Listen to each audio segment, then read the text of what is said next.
Good morning, boys and girls. For reading today, we are going to be reading another biography about a very historic person for America. But as you read today, the reading skill that I want you to think about is this skill right here, author's point of view.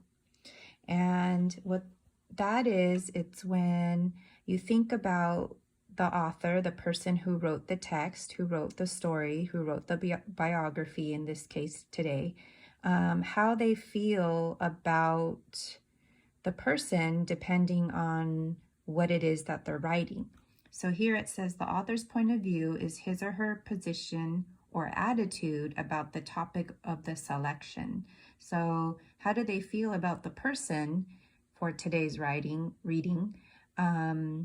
And what was their attitude towards what they did is what you're going to be thinking about. Okay, how do they feel about the person that we're reading about?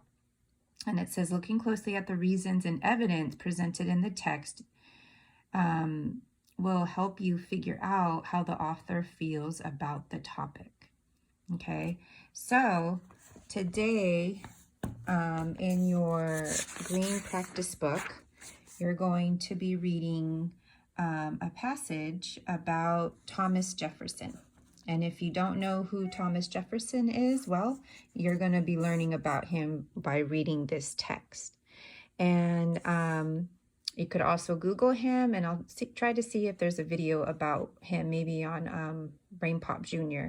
But as you read this, you're not only going to read the biography and learn about his life and what he did for America, but I also want you to think about, well, what was the author's point of view in about Thomas Jefferson?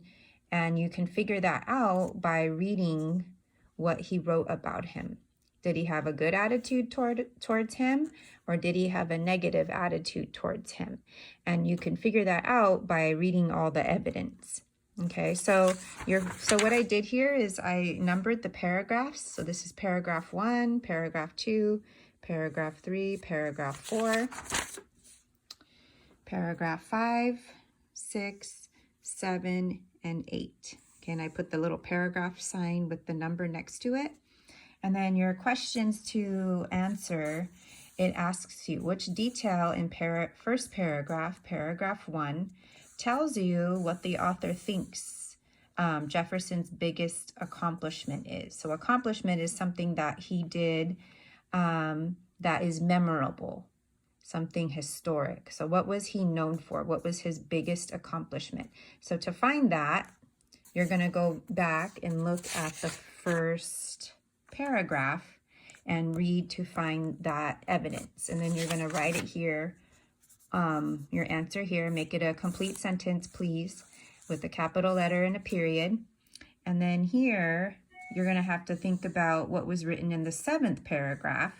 So you're going to read the 7th paragraph. You can even highlight or underline if you have a highlighter. And you're going to write about what the author felt about what he wrote about Jefferson in the 7th paragraph. And then here, this is for you to think about what the author's point of view of Jefferson was. And then you have to also think about what you learned and how you feel about him and write your own ideas here. Okay, these boxes here are for fluency. So if you want to time yourself reading out loud, these numbers here are counting the numbers on the line.